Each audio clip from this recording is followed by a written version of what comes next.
Yo, what's going on, YouTube? It's your boy Kai X Limitless, and we back with another one. And we're talking about a beef between Sneako and Andrew Tate, right? So we're gonna start with Sneako. So this guy Sneako, he was very big on YouTube and the live streaming space. Then he pretty much got blackballed, following up with Andrew Tate and all of the controversial things that's going on with Andrew Tate. And now he's actually beefing with the guy who he's been a major supporter and even a follower of. And you could tell that Sneako was very influenced by Andrew Tate. And now Andrew Tate has pretty much called him out and has had enough with Sneako.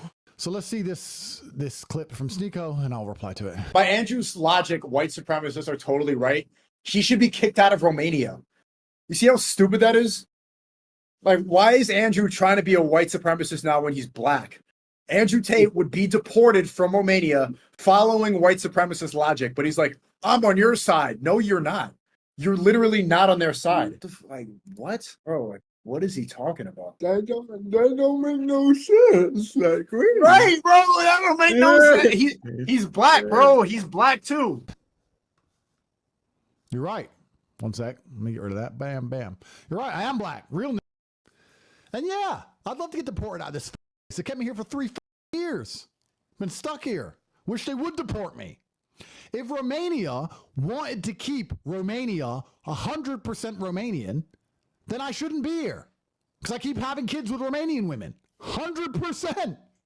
Fact. The thing is, the whites who want to have a white country need to have white people in their country. You're agreeing with me. You just said what I said. As an argument to my point. They should kick them out of Romania. Well, yeah, if they want Romanians here, they'll let my ass come here and human traffic. They should kick me out. Exactly my point, sir. I agree with you. That's what the white supremacists are saying. We want white babies. I'm not saying that they're right for that. I'm not saying they're wrong for that. I'm saying I understand why they feel that way. There's nothing wrong with loving yourself and wanting to see more people like you. It actually agrees with everything I said. So that's the first thing. I never said I was white. I never said whites were better. And you're right about that point because I already said What it. did Tate say? Tate says, I stopped talking to you years ago for a reason. Okay. As if it's like God's grace to speak. Okay, you didn't even respond to what I say. You said that white supremacists are totally right. I give a fair criticism based off of Islam there, and you're like, I don't like you. You're not on the cool kids table. If that's what you believe instead of Islam, or instead of what I'm talking about, then okay. No, Sneako, that's not what happened. You did not give a fair criticism based on Islam. Firstly, it is not your job in Islam to criticize anybody. That's the first thing. Second thing, you questioned my faith and called me a Jew. So you were responded to in kind. You cannot be a passive-aggressive little girl. I understand you're young. But if you talk that way to people, you're going to be responded to a certain way. And you do it all the time. It's not just me. It's just who you are. You're very, like, smarmy, snarky. That's who you are. That's fine. But you deserved it. And you got brutally wrecked because you deserved it. Because you can't call me a Jew. Also, just because you've been Saudi and I've been trapped on house arrest, you don't get to be a better Muslim than me and tell me how the world works either, friend. Right? So, no hard feelings, but you deserved it. Right? If you said it in person, I would have knocked your ass out, and I would have helped you get up afterwards and said, sorry, sir, I had to break your jaw.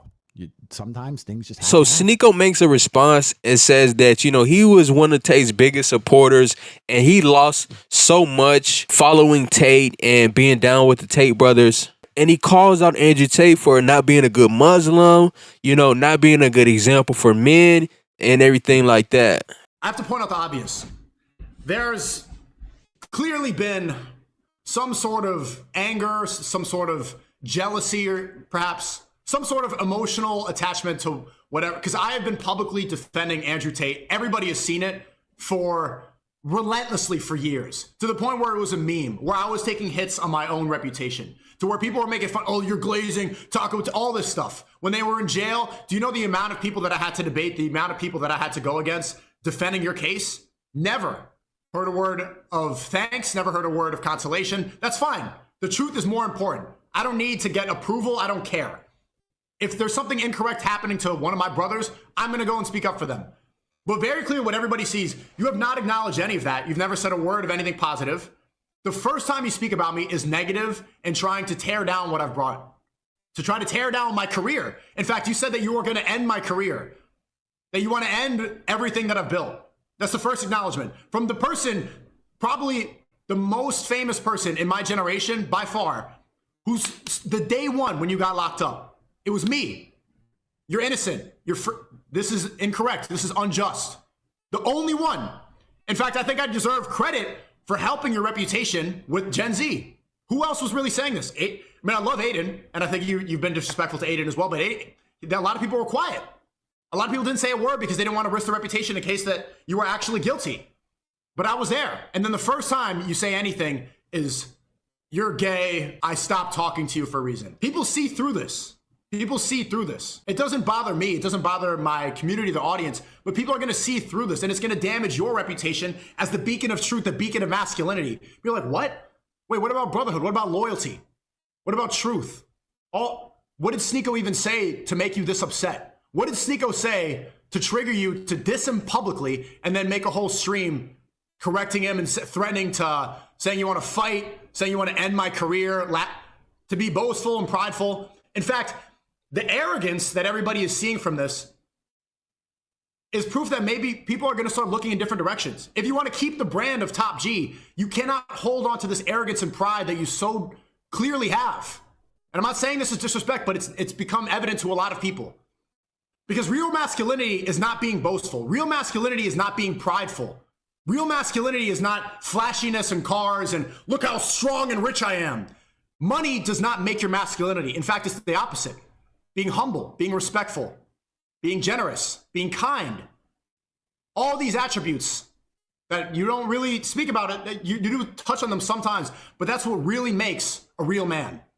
Respect, truth, kindness, generosity, this stuff. Not flashy, strong, shirt off, all this. I get that it's provocative for the stream and it brings people in. And one thing I hear you say all the time, Andrew, is that young people need an action movie star to look up to. I need to be the top G. I'm a symbol for the young generation with this. But what they also need is somebody to look up to who's not arrogant, who's not prideful about this, who's willing to admit when they're wrong. So let me know what you think in the comment box. I think Andrew Tate brought to the table a lot of good conversations that people were afraid to have. But I think the problem came when people started worshiping Andrew Tate, and all these people were very blind followers of him. And I think, once you get to the point where you're not criticizing him and you can't be critical of him, that could be a problem, right? When you're a blind follower. And at a certain point, Sneako was a blind follower of Andrew Tate. So I think maybe Sneako might have thought that he was more friends with Andrew Tate than he really was. And I think that could have been the case. To me, Sneako was more of a fan versus a friend, And so Andrew Tate is treating Sneako like a fan and not a friend. So let me know what y'all think in the comment box. Appreciate y'all for rocking with me. Like the video, subscribe, and we gone.